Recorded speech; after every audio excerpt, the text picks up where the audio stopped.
Will discuss about bore magnetron. तो bore magnetron देखते हैं, इलेक्ट्रिसिटी एंड मैग्नेटिज्म का एक पार्ट है। इसमें आपको बोर मैग्नेट्रॉन पढ़ना होता है, जो कि बहुत ही इंपॉर्टेंट होता है 12th साइंस फिजिक्स में, जो आपका एग्जाम होता है, चाहे सीबीएसई हो चाहे बीएसईबी हो। आइए, मैग्नेटिक डायपोल मोमेंट एसोसिएट करता है। जब मैग्नेटिक डायपोल मोमेंट जो है वो एसोसिएट करता है किसी भी एटम के साथ ड्यू टू ऑर्बिटल मोशन। और यह होता क्यों है? क्योंकि ऑर्बिटल मोशन होता है।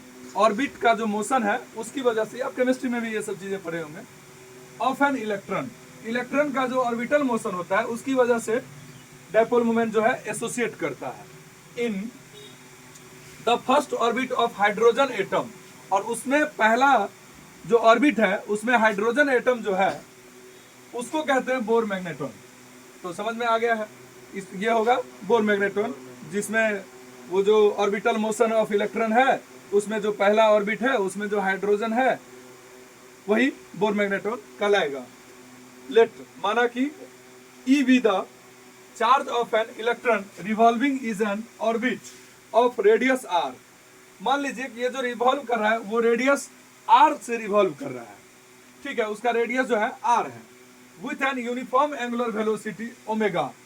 तो वो जो मूव कर रहा है उसका रेडियस क्या है?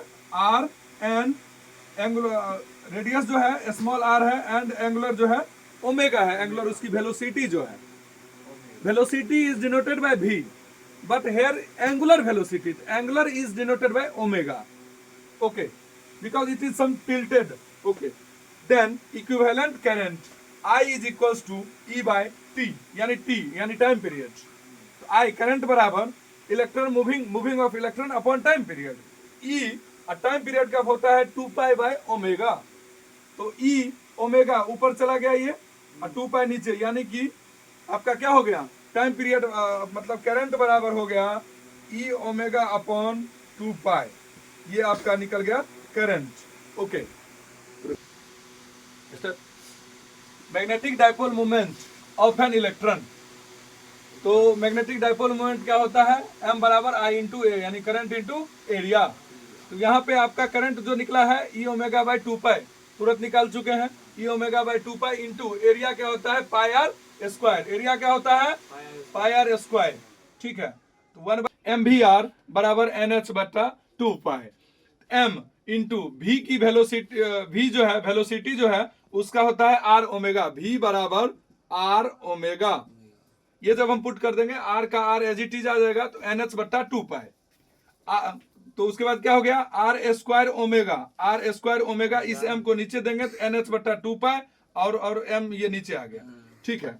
अब हम from equation first and second, 1 और 2 को जब हम करेंगे तो ये वाला टर्म जो है डब्ल्यू आर स्क्वायर ओमेगा वाला जो टर्म है वो कैंसिल हो जाएगा, और इसमें बचेगा ये 1/2 इलेक्ट्रॉन, और इसमें बचेगा एन एच बटा 2 पाई एम। तो 1/2 इलेक्ट्रॉन इंटू एन एच बटा 2 pi M, N E H बटा 4 pi M, N E H बटा 2 जा 4 पाई एम।